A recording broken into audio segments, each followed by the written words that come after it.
All right, you're all set. Hey, thank you.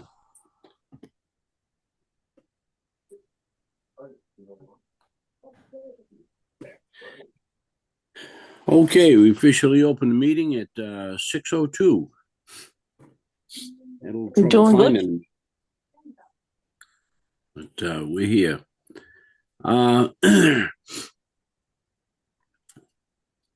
Anybody have anything new for tonight? No, been busy with other things. Yeah, yeah, it is that season.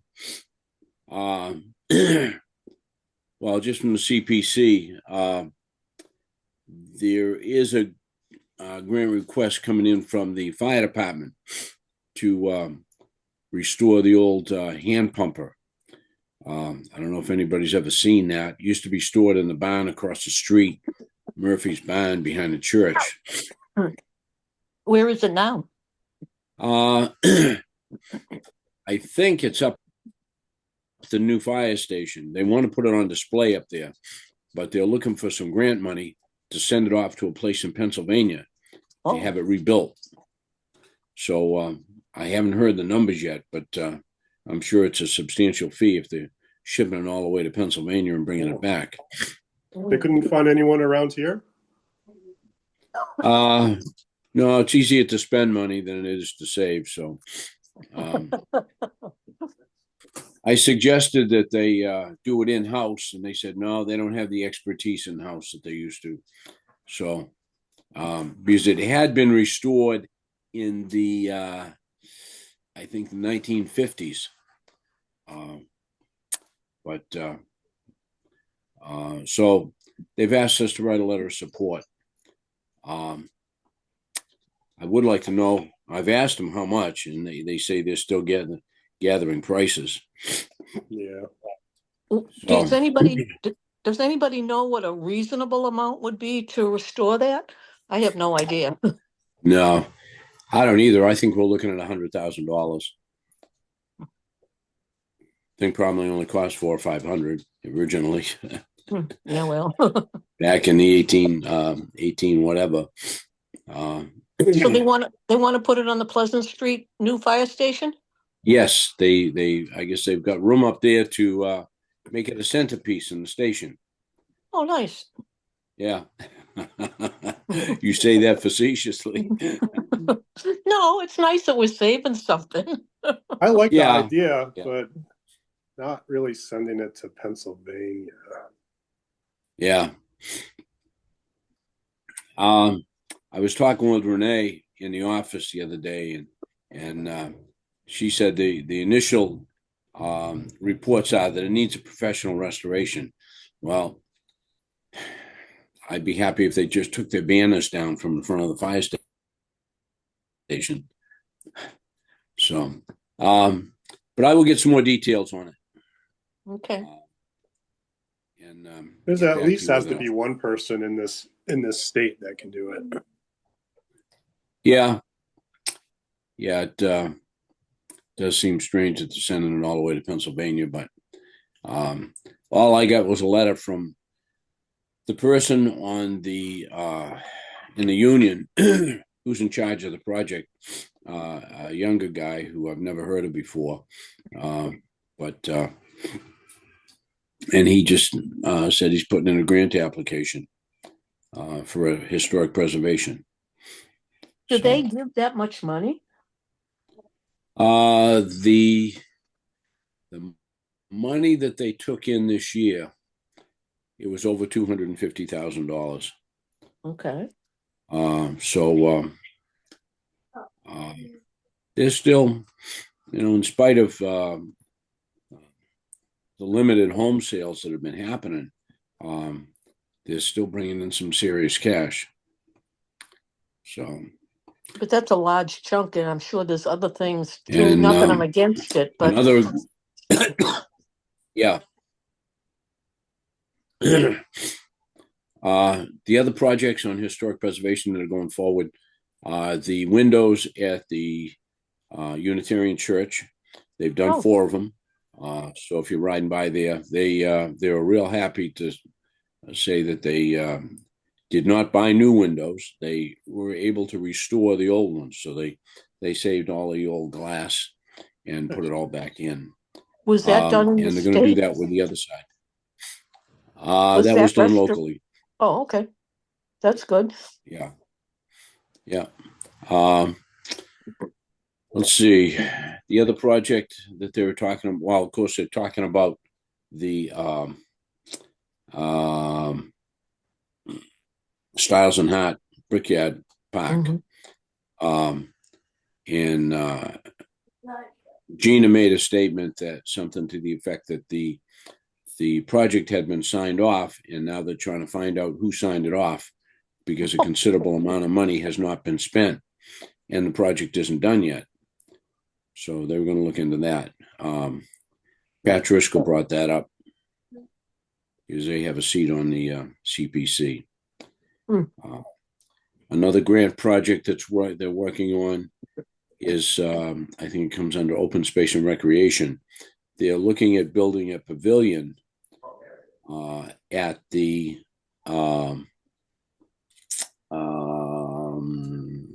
Town River Landing. And that's going to be for town use, entertainment and so forth, different public functions. So I guess they've got some Dennis Gallagher and the other state rep. I think his name is Doherty, the last name.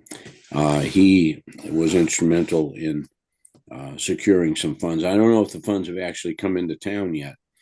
I don't know if the governor's released them, but they've got some money coming into town for that. So that should be all paid for. Good. Yeah. So, and there was one other one.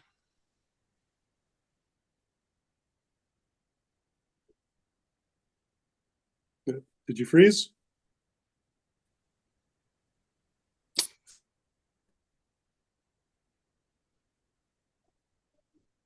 Sounds like it.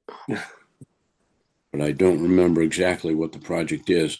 But they've got some problems with their electronic application online, and so they're trying to work those out for next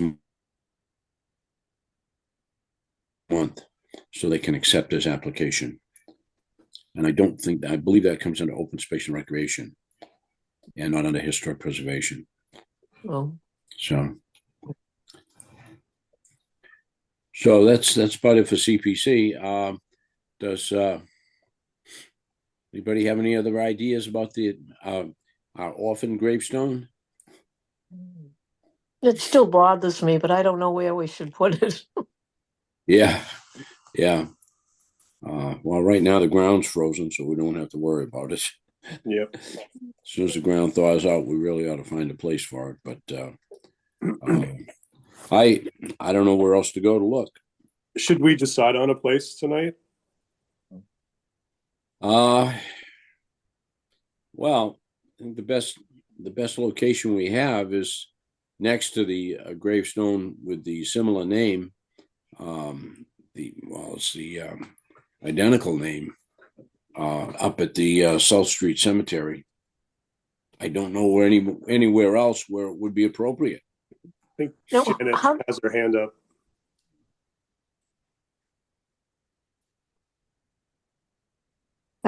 Hi, Janet Hanson, Pleasant Street. Hi, I'm Janet. tuning. Hi, I just tuning in to see if anybody has new information on that gravestone. I didn't have time to really look, but I was looking again yesterday or the day before, and trying to, you find the same names and Hingham and stuff, but nothing to specifically say Bridgewater. But Right. Wasn't somebody going to try to research it on the other end, like where the stone was found, who used to live in that house prior to, like going back to the deeds? That might, to go backwards like that, when that might be a way to do it. I don't know how to do that, but to see where it came from, who lived in the house, and what the trail is that way. Well, the house had been in the hands of the Burrow family for over 100 years. Okay, and Um, this is older than that that. isn't the right, right, and that So isn't who the lived in it before then? no. Would we have records going back that far, David? Oh yeah, registry of deeds. They have them. Okay. They're available. Um,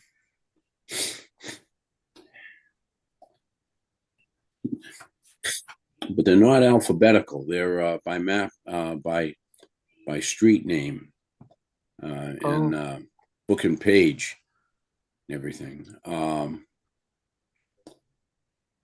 No, wait a minute. You do have sellers, and buyers listed, so they are alphabetical. But just trying to bring up the picture.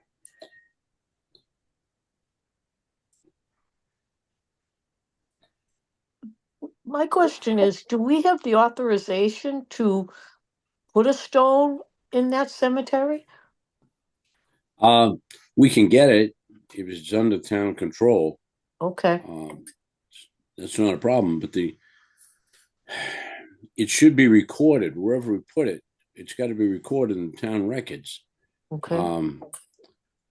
So, and then with a note that it's not associated with the passing. That's where it gets What- kind of sticky. It gets recorded if it's put in the ground, right? Like, so what if it was Well- never put in the ground? Right. In the cemeteries, it would only be there would be record of a person placed in the grave, and there is no such person placed in a grave in Bridgewater. And then the stones really aren't officially recorded by the town. They only record the burials. Oh, So the names do show up in the as deaths, but not of the stones. The stones only show up to about when's the epitaph stop? I think the epitaph stop in the 1880s, and that's when they stopped. And that was only a private book. The town has no official record of stones. They only have record of burials. So, I mean, it is possible that the child died and was buried, say, in a family plot in Plymouth, or, I mean, we just don't know. Just because they lived in Bridgewater doesn't mean that's where the right. child was interred. Well, we don't even know that these people lived in Bridgewater. Right. We know people of a similar name, which shows up in epitaphs, but there's nothing, and there is a burial recorded in the 1870s, but it doesn't say anything about this little girl. We just know that the stone was found in that house, correct? Right. That's all we know. Do they, we don't where know did, exactly where what did they it find the stone in the house? Was it buried in the basement? Was it out? was in the in the barn, in the barn, and they just Yeah. found it, and leaning up against the wall in the barn. but unless somebody took it or meant to put it on a grave, and then and they died and never got around Yeah. to it. But the family that lives there had lived there for 100 years, but this all happened was back in the 1700s. So finding out who might have lived there, who knows, it could have been them. Yeah. So I don't know how you can go back. I don't either.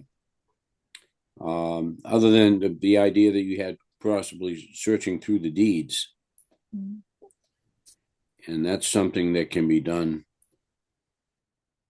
That's something that can be done online, because I'm not looking for an official copy of the deed. Yeah, I'm not All sure we're how looking to for is- do that. Yeah. I'm just trying to find the stone in my picture of the stone.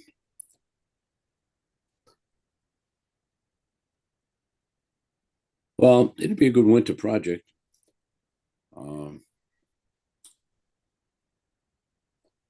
It's nice and warm in the house. You don't have to go outside and do it. If somebody wanted to get down to the registry, there are people down there to help. Is that in Plymouth? Yes. Well, Yeah, it's on the property of the Plymouth County Courthouse, the Registry of Deeds, Yeah, I Plymouth know what Public the- Library, Yeah. all that whole complex there. So, and to get a copy, well, you really don't need a copy. All you really need is the information of the people who might have owned the house in Bridgewater.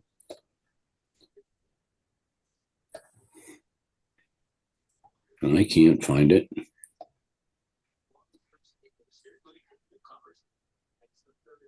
My phone, I know it's here.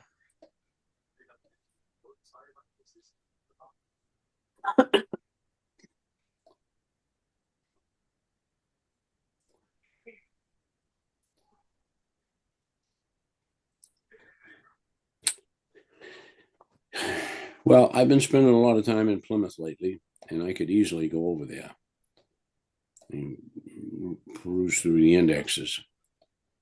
Because you have the family name, don't you? Yes. Yes, I do. Right now, I'm just slowly scrolling through my phone, and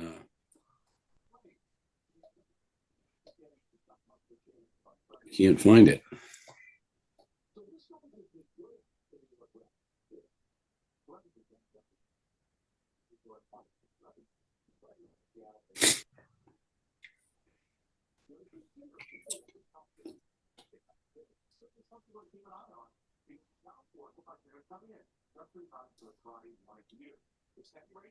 Well,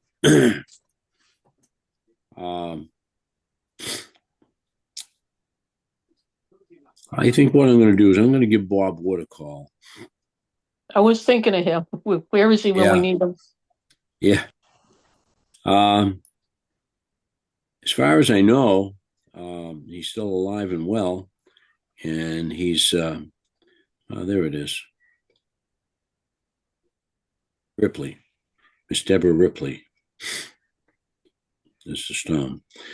Okay. Well, he just doesn't drive at night. So that's why he's kind of curtailed everything. He was looking for a home for all of his records too. He's got probably 20 file cabinets full of deed research. And it's a shame we don't have a place to put it. After spending $2 million on the memorial building for record storage, we don't have it. So,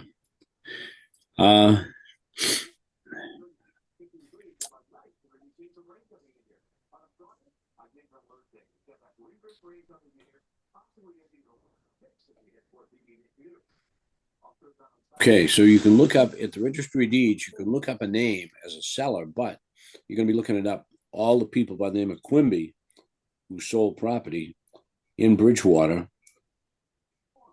in a particular date range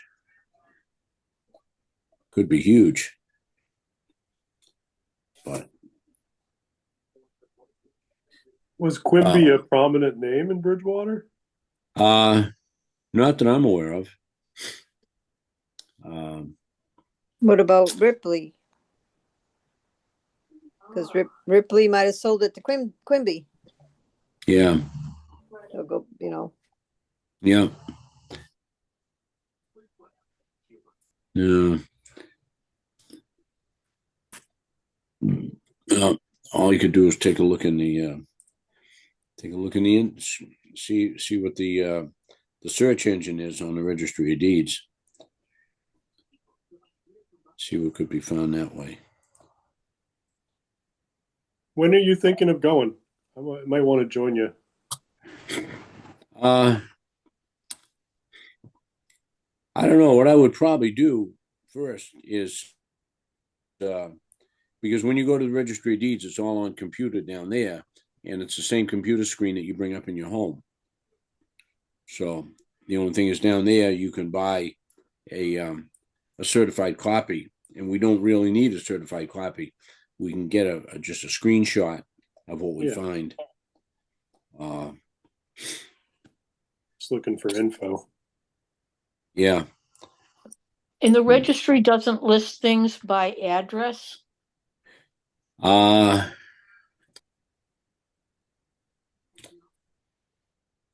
No, it's all book and page Okay. of when it was recorded, but I don't know the search engine. I mean, that would be a logical thing to establish because you might know an address and you want to know the history of that house. And the name Yeah. could change all the time.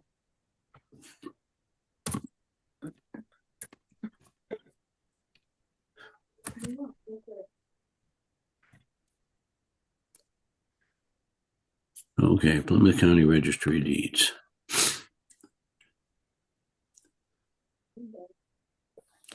You got to be careful because there's all sorts of other websites. Yeah, propertyrecord.com is not the one. Because the Registry of Deeds has their official.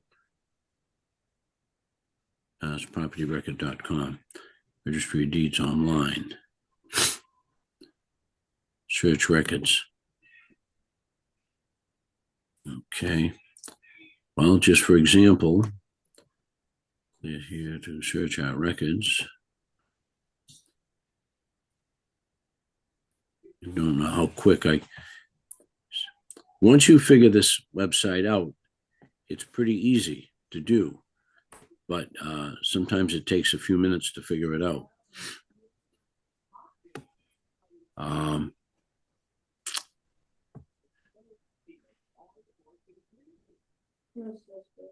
And you can just go So last directly, name first.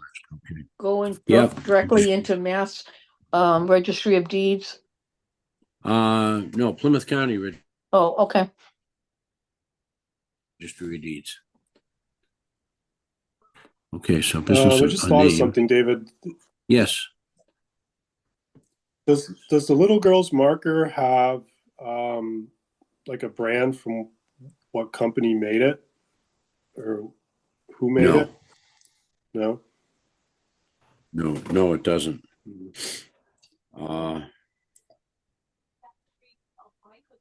I could send. No, there's no author's name on it at all, or the person who carved it. I would imagine there were many at the time.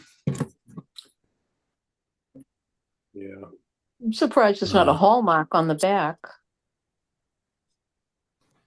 Well, to be honest with you, I didn't look on the back, but I don't.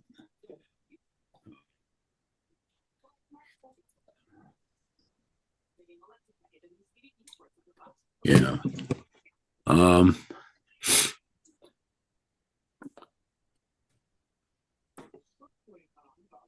If there is something on the back and you find out, they should keep records. Well, I could run down cellar and take a look at it. It's in my basement. I'd Don't like have to do that now.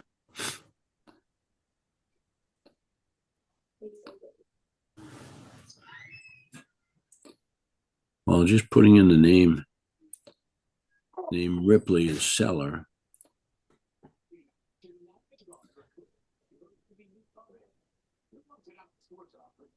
And I press search, and it says it has reached the timeout.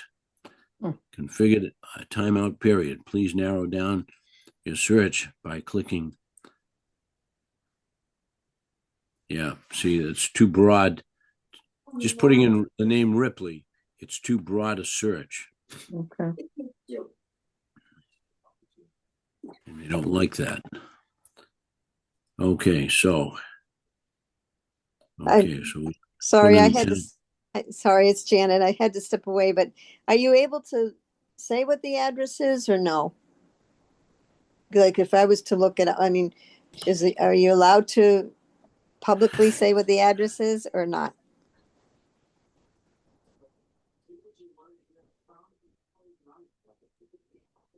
Address. Okay, so I just brought up Ripley, town of Bridgewater. And there are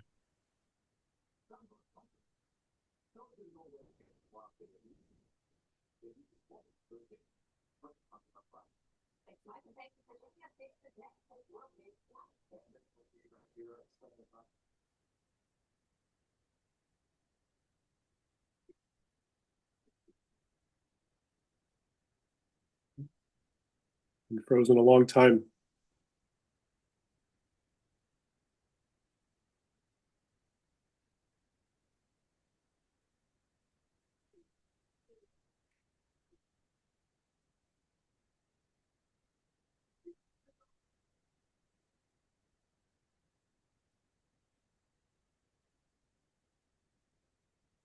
Uh-oh. Oh. David, you're muted.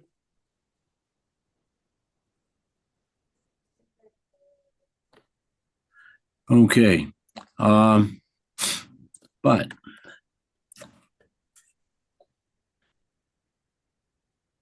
well, You were frozen for a while, so we didn't catch Yeah. anything. okay. If you want, you can go to the registry of deeds right now, and I just saw County Road, Plymouth County. I put in Bridgewater, advanced search. Bridgewater, okay, and it was 1686 to 2025 search, and I come up with, and I thought,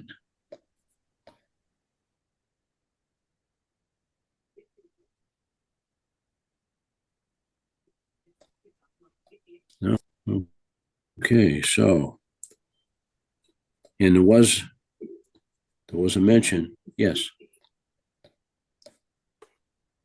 It says my connection is unstable. Yeah, you keep freezing up. Yeah.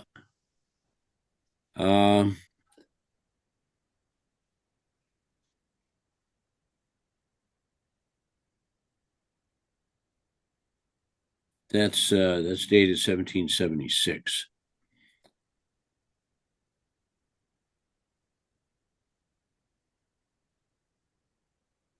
Now the Deborah Ripley that's up there doesn't say anything about her husband.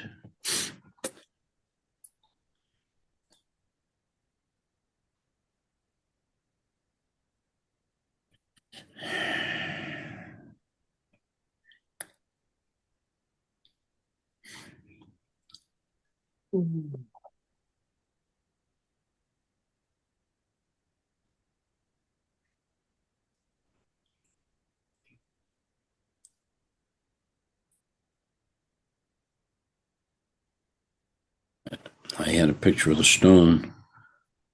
I've got the stone that I have, but I don't have the stone that's up there. But I thought I had a picture of that in my file here. And it had her husband's name on it.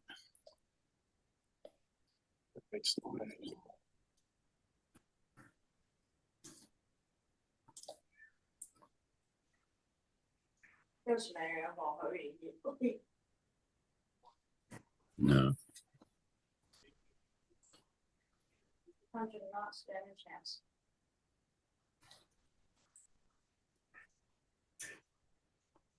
There it is. Okay.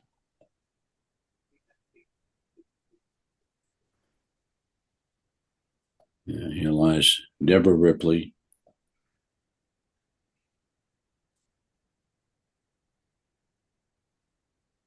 Died in 1794.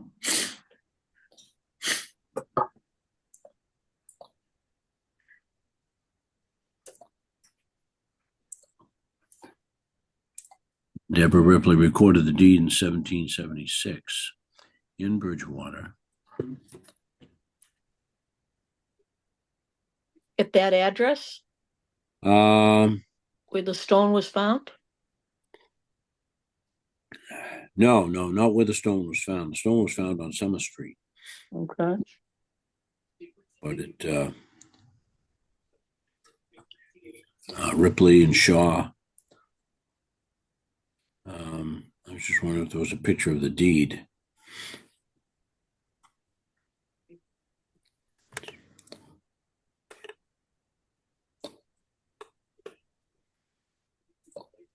No.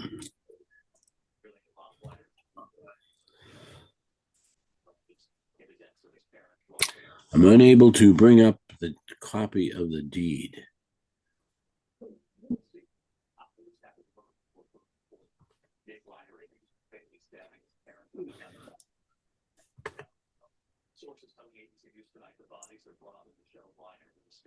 Images.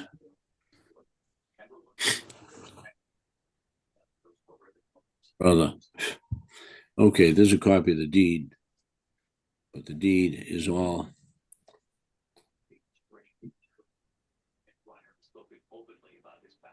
handwritten.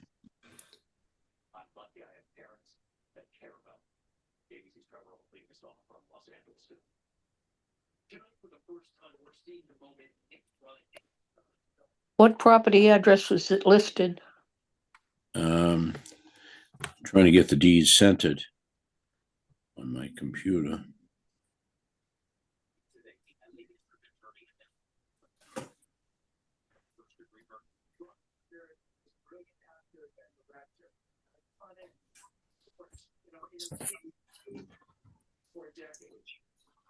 Just trying to see a reference, if there's a reference to a street. It's very difficult to read.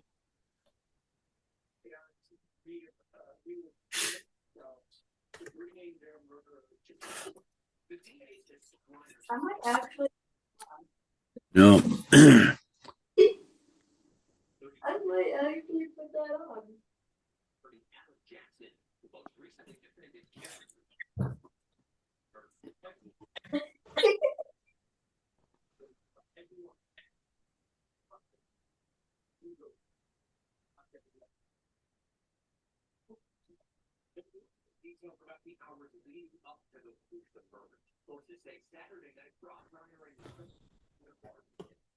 No, it's all handwritten in script.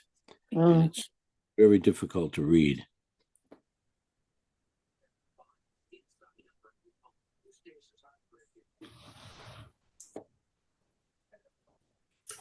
Seemed like a lot of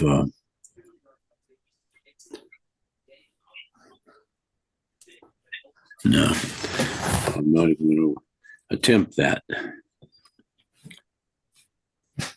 Well, like you said, it's a winter project. Yep. Run out of things to do. Well, so we got until the ground thaws out, which could be this weekend or it could be in March.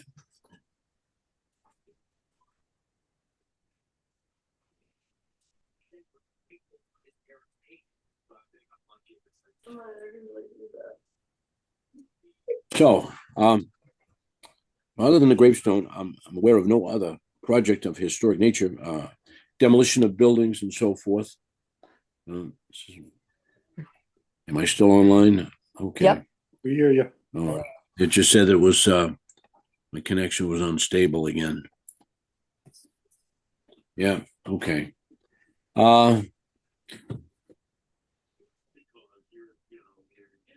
I haven't been to the web page recently, Jeff. Has anybody added anything to it new?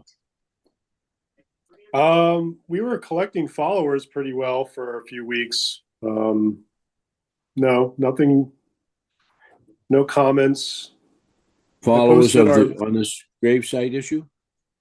No, there hasn't been any updates. I haven't been notified of any. Oh, okay. No.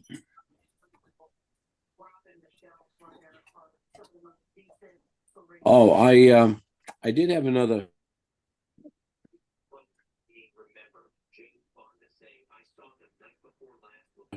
brief encounter with the town. The Masons had the lodge building open, and they were giving tours of the inside of the building. And they brought out a lot of the historic artifacts and so forth. And the town manager came in, and I had the pleasure of bringing him around. He is a history buff. So he's very interested in Bridgewater history. So I asked if anybody had given him copies of any books on Bridgewater, and he says, "Yeah, I got yours." And Kitty Doherty gave her a copy of hers, the history highlights of Bridgewater. But he kind of indicated that he's swamped right now with a million issues, and it's easy to understand with the water. Water problem. So, but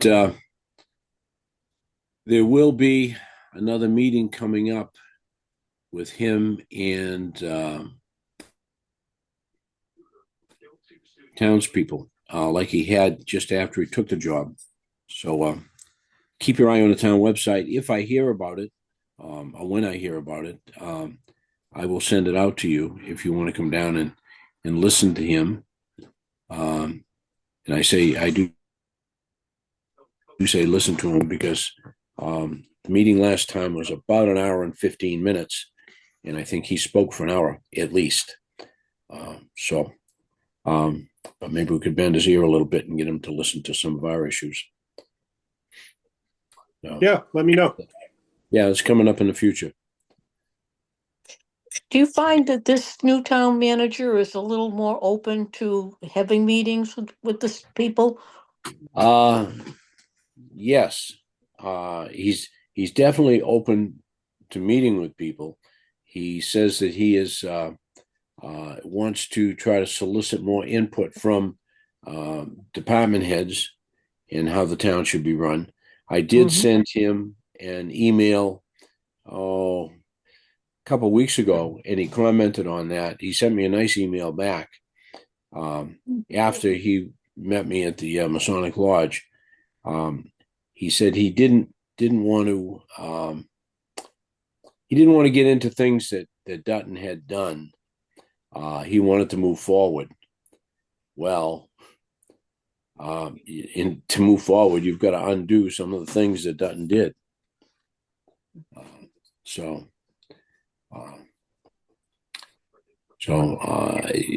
people are getting the feeling that he's a lot like Mr. Dutton. He's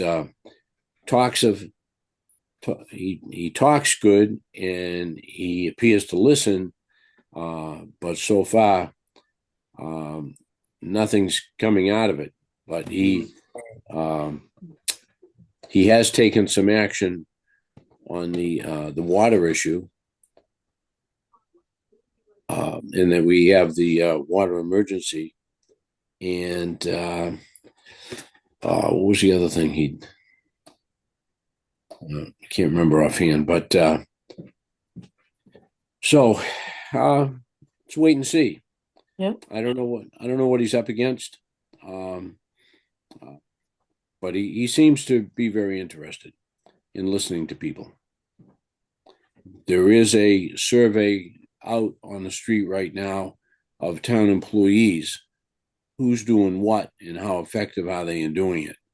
So he's assessing the needs of the town from an employee standpoint. So that'll be interesting.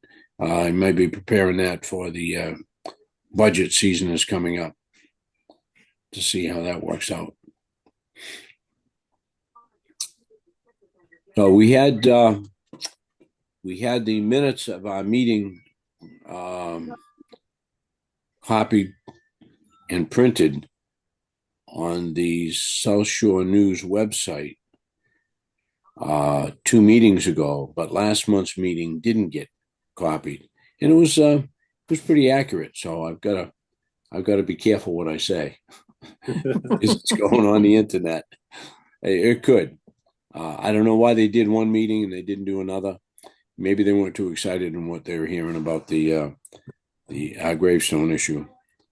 So somebody out there was listening. I'd love to talk to the person and find out how they did it, because whether it was done through AI, transcribed, it was done very well. I think I sent that out to you folks. You didn't did, yes. Yeah. Yeah, it was done very well. But they did nothing last month. And then Josh has asked me to put together minutes of what we did and everything. And I said, well, why don't you just get a copy of that stuff and put that in the file? And he said he wasn't aware of it, so he was going to take a look at it. And I was waiting for it to happen again so I could forward it to him, but it hasn't happened. I'm sorry to interrupt. This is Janet. I am the only one from the outside clocking in, but I'm heading out to go to the town council meeting. So, lucky you. Yeah. Good luck. I'll look for you. Well, on give him YouTube. hell, Janet. Don't really want to, but let me keep informed. And after the holidays, I might play around with that Ripley thing a little bit. So, okay. Have good holidays, everyone. Thank you, Janet. You too. Merry Christmas. Great. Merry Christmas. All right. Thank you. I don't know if I discussed it at the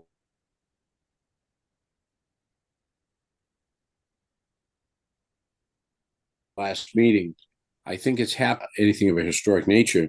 It was just very interesting. I was talking with the building inspector and in his office, and he said that he got a phone call from the former water superintendent, Jonas Kozlowskis, who's now retired, but he's working for the water department as a consultant because he does hold a number of licenses that are very valuable, which are needed to run the water department. Yep. And so we got a call from Jonas saying, who okayed Cormier's project, the Friendlies project? And of course, Steve said, I don't know, didn't know it was okayed. So he looked it up on the internet, not on the internet, but on the town website. And sure enough, somebody had checked off on the building permit application that a adequate water supply had been obtained.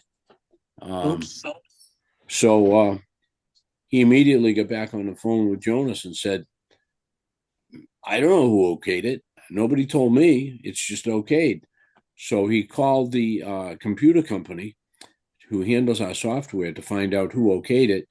And they couldn't tell him exactly who okayed it, but it had been okayed. So Steve said, well, scratch that, take it off because it has not been okayed. And I think he contacted a zoo, and a zoo wasn't aware that anybody had okayed it. Well, so they got it taken down. And then about 3 days later, it got put back up. So Steve went on vacation. Games. Yeah, Steve went on vacation. He was gone last week. So when he got back this week, he was going to dig into it and to see who he could find was pressing the approve button. So, and then of course, a water emergency was declared while he was gone. So it's even more critical that they find out who's okay in this thing. Stop him.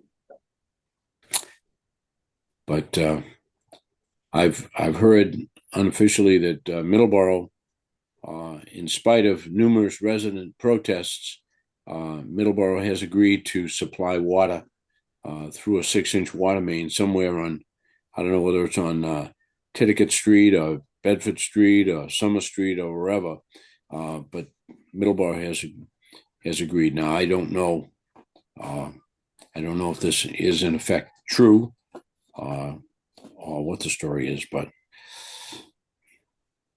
I don't know. And then I heard it was also only for 3 months. Well, Bridgewater certainly isn't going to solve their water problem in 3 months.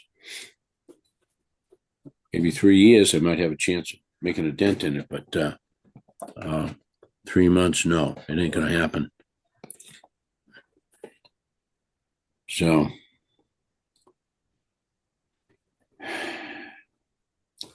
Well, if anybody hears of anything, if anything comes up, let me know. I will let you know when that meeting with the town manager is coming up. So Okay. you can attend that. So might find it interesting. He had it on a senior center last time, and the place was packed. So hopefully he'll get it, draw a similar crowd. Yeah, well, I'll be one of them. Okay. Yeah. We'll see what can happen. The you may have read I don't know what website it was on, but the 2 parking areas for the Summer Street trails are in, but they have not cut the trails yet. Gabriel was awarded the contract to put them in. So if you ride down Summer Street, you'll see 2 of them on the left-hand side. They've just got parking areas cleared out, and they've got a good stone base down there. And I believe they're looking forward to getting some trails cut this summer. Is that So near Carver's Pond? no, it's down closer to the prison.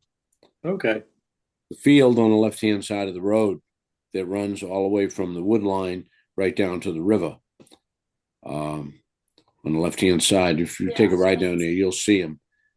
Both parking areas. There is the only signage there now is a handicap parking sign. I don't think I've ever gone farther than Flag Street Oh, down well, Summer. yeah, there's a few. Well, it's all state property, pretty much Yeah. past that. There's some houses probably for about a quarter of a mile, and then it's all state property. So you've never seen a windmill that's down there? No. Yeah, well, there's a fiberglass windmill. Some days it's turning, and some days it's Is that on the state property? yeah. It's if you go down Summer Street and you get to Titicut Street, which would be your last right-hand turn before you get to the river. Well, you can't miss the windmill. You'll see it. I mean, the tower's above everything else. It's not as big as some of the ones you see in Wareham or Plymouth, but it's a good size. And I'm told that it was formerly placed on MBTA property somewhere up around Boston, and it didn't work for whatever reason. And they brought it down to prison and put it up, and it's not working down there either because it's not turning. So, yeah, your tax dollars at work. So someday that will be of a historic nature, and somebody will have to give the okay to tear it down after 75 years, if it stays up that long. So, And hopefully we can find who's signing off on these water things before 75 years too. yeah, that'd be interesting.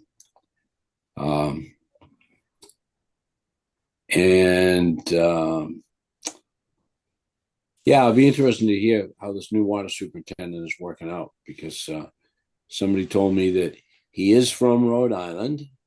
Yeah, I heard about that guy too. The same state that Mr. Rulli is from.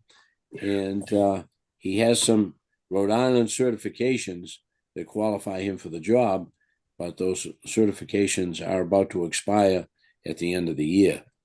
And that's why Jonas is working for him. So why do we have this guy working for us? Exactly. Yeah. So, oh, well. It's This not is a historical too big a problem for a rookie. Yeah. Yep. So, it's only historic in that it keeps happening. History repeats itself. Because it's never solved. Yep. So,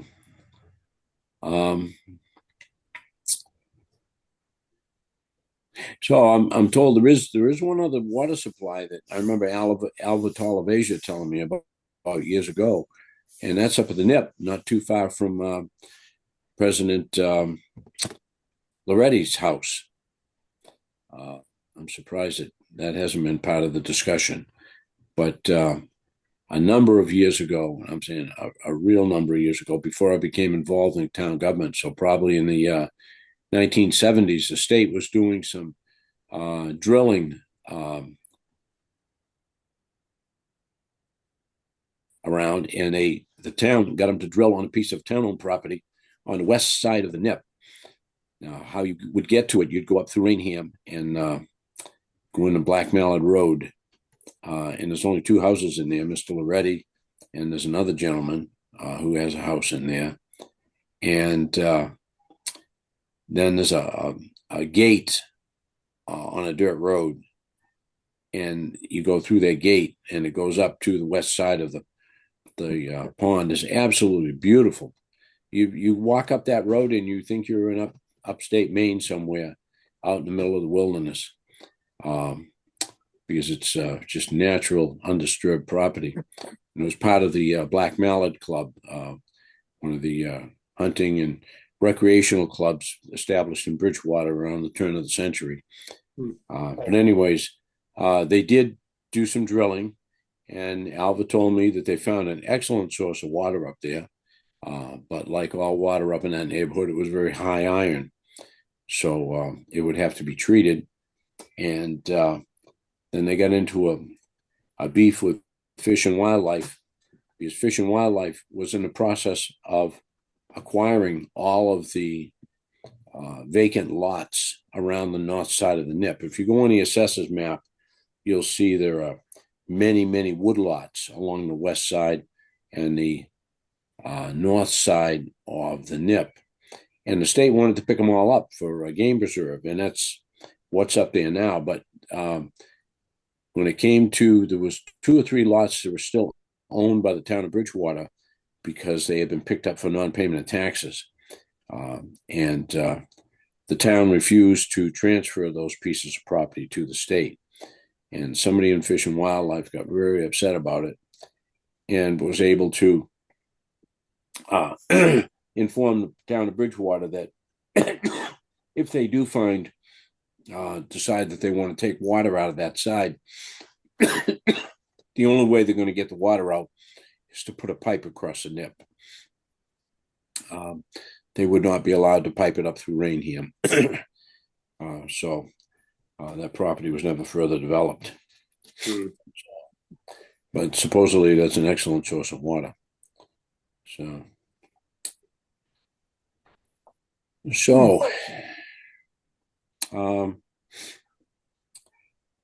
maybe seeing as Mr. Loretti lives up there, he could look into that. But okay, so rather than sit here and talk and waste your time and mine, somebody has something else another hot historic topic, bring it up, or we can put it off till next month. I can't think of anything, but if the Masonic Lodge opens their doors up again for a tour, let me know. I'd love to see some of that stuff. Yeah, I could take you in there anytime, Jeff. I'm a member of the lodge. Okay. So we're usually free in the afternoons? Till school's out, yeah. Till school's out? Yep. Okay. Well, we get a lousy day, I'll get a hold of you and Sherry and see if you want to come down. They've got the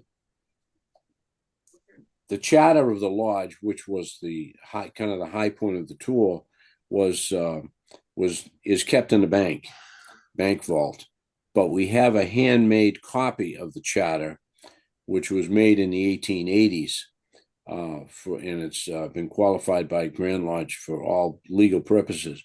And to put the charter, the copy, next to the original, it's incredible. They didn't have copy machines back then, and this is hand done, and it's absolutely beautiful. It's an exact copy. It's like when AI finds everything. You know, David, So- speaking of the mason, I've been cleaning out for my mother and my sister's house. And I was at the jeweler today and he explained to me what I had, and they're Masonic medals. And Yeah. I don't know what to do with them. I mean, they don't mean anything to me, but I don't want them going in the rubbish. Right. There's very few that have really any value. One of them is it's called a Past Masters Jewel, and it's a it's a square and compass, usually on a chain with a blue ribbon, and those are very valuable to the lodges. Some of them have some gold value to them, but not much. But it's the Past Masters Jewels. I'd be more than happy to take a look at them. Yeah, To see if you I'll have any. send you pictures of it. Yeah, take a photograph of them. Yeah, because I didn't even know what they were. So at least the Yeah. jeweler was able to tell me. There's a couple of them, and I think they were from the Weymouth area. And Oh. I don't know. Some part of my mother's family was from Weymouth way back, but then the Wellses and the Burdettes were Mhm. in Quincy. So I don't know what the link is either. Yeah. Well, it's possible you've got something there that the lodge would be interested in. We have a collection in Fellowship Lodge of about 18 Past Masters jewels, and we recycle them. When a past master when a master becomes a past master, we try to present them with a past master's jewel, and it's usually a medal that was worn by a previous master. Mhm. So we try to keep them circulating in amongst the members of the lodge. But occasionally, people pass away, and they don't return them to the lodge, and they show up in the darndest places. We did get a letter from a guy in Saudi Arabia a couple of years ago, and he wanted to sell one back to Fellowship Lodge. It was mid 1800s vintage, and he wanted some astronomical amount of money. It was like $15,000 or $20,000 for it, and we said we would love to have it, but we'll give you the gold value of it, whatever that might be. But it's certainly not a collectible that would warrant that kind of money. So we never heard from him again. So it's forever lost. I just want to find a good home for these. Sure. Send me a picture of them. I will. I'll take a look at them. Very good. Okay, and Jeff, sometime when I have some little extra time, I'll get a hold of you, and maybe we can take a ride down there some afternoon. You can look around and see some of the artifacts. Okay. Sounds like a All right. plan. All right. So in the meantime, wish you folks a Merry Christmas and a Happy New Year. And You too. we'll plan on getting together definitely in January or sooner, depending on when the town manager has his meeting. All right. Excellent. Enjoy your Okay. holidays, gentlemen. You too. You too. Merry Good night. Christmas. Merry Christmas. Good night. Good night.